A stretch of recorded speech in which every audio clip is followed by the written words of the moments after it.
विनामूल्य दिलेली एक सुंदर देणगी आहे. निसर्गाचीच विविध रूपे म्हणजे ऊन, पाऊस, नद्या, डोंगर, निळा आकाश आणि हो वारा सुद्धा. दिवस रात्र वाहणारा वारा काय काय करामती करतो ते ऐकूया अरुणा ढेरे यांच्या वारा या कवितेतून. ऐकूया वारा म्हणजे. वारा म्हणजे वटवट राहू, वारा म्हणजे वटवट राहू, बोल बोल बोलत असतो झाडाच्या पानांची, बांबूच्या कानांची, तासन तास गोष्टी करतो.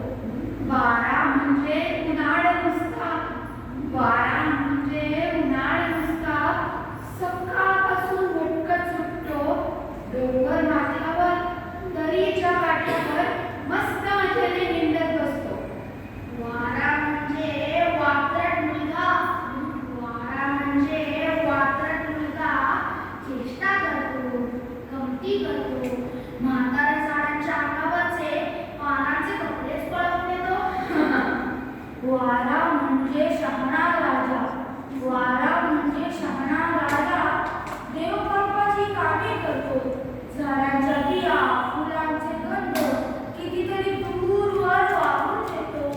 वारा म्हणजे मायाळू भारी, वारा म्हणजे मायाळू भारी, झुळझुळ झुळझुळ हलके येतो, बाळाचा पाळणा हळद झुलवर, अंगाई म्हणत थोपटत राहतो, अंगाई म्हणत थोपटत राहतो. वा सौम्या, काय छान वारा केले आहे वाऱ्याचे. खरंय, वाऱ्याने वाहून गेलेले आहे बियाचे. पुढे काय होते बरं? हे बी मातीत रुजल्यापासून त्याचे मोठे विशाल काय झाड होईपर्यंतची संपूर्ण प्रक्रिया कवीने पुढच्या कवितेत चपखल बसवली आहे.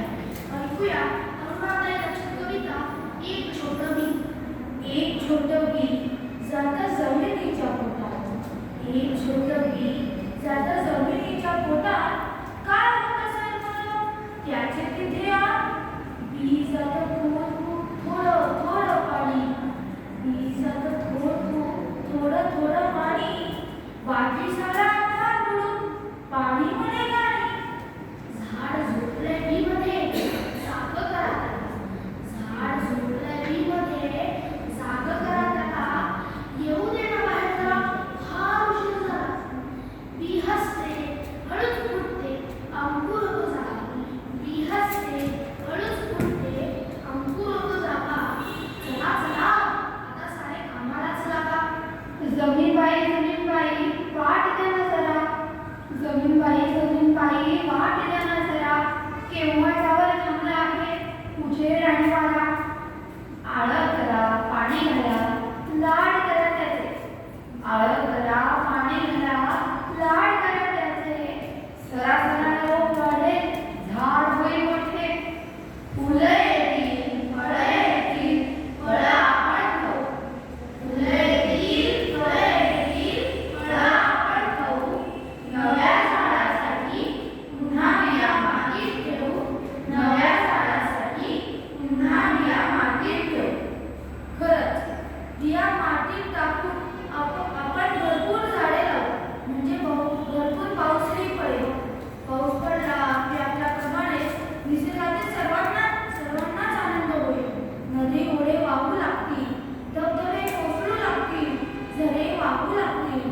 या झऱ्याचा प्रवास झुळझुळ झरा या कवितेतून कवी दामोदर मालती यांनी मांडला आहे. ऐकूया झुळझुळ झरा. झुळझुळ झरा, झुळझुळ झरा, दिवस नि रात्र पडतो बाकडा, झऱ्यामध्ये एक खेकडा, झऱ्यामध्ये एक खेकडा, चालताना वाकडा तिकडा, चुळूक बुळूक चिंध्या मासा, चुळूक बुळूक चिंध्या मासा, पाण्यामधला जणू ससा काठ्यावरती गोठवलाय, काठ्यावरती गोठवलाय, लाजरे शिंग आणि लाजरे पाय, झुळझुळ जरा नाही झोपत, झुळझुळ जरा नाही झोपत, मागे वळून नाही बोलत, वाटे पिंपरी खळखळ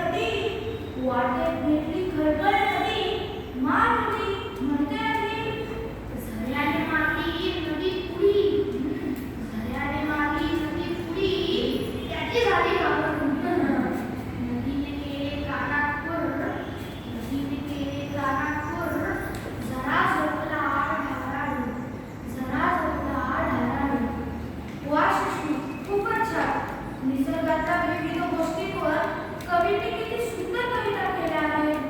पण निसर्गातले इतर घटक जर कविता करू लागले तर काय मजा येईल. हे मांडले आहे कल्याण इनामदार यांनी त्यांच्या फुलपाखरू या कवितेतून.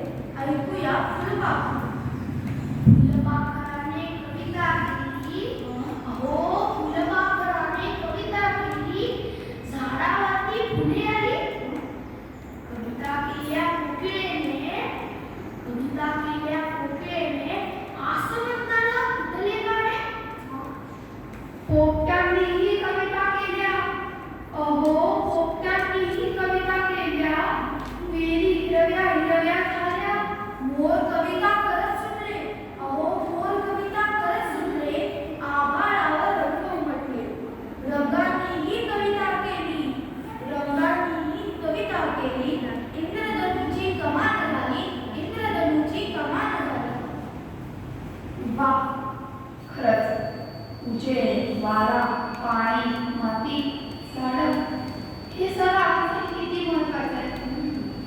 निसर्गावर जसे आपण अवलंबून आहोत तसेच निसर्गाची काळजी घेणं ही आपलं कर्तव्यच आहे. बरोबर आहे. आपण जर का निसर्गाची योग्य काळजी घेतली तर निसर्ग सुद्धा आपल्याला भरून देईल. आणि हे जग असंच सुंदर आहे.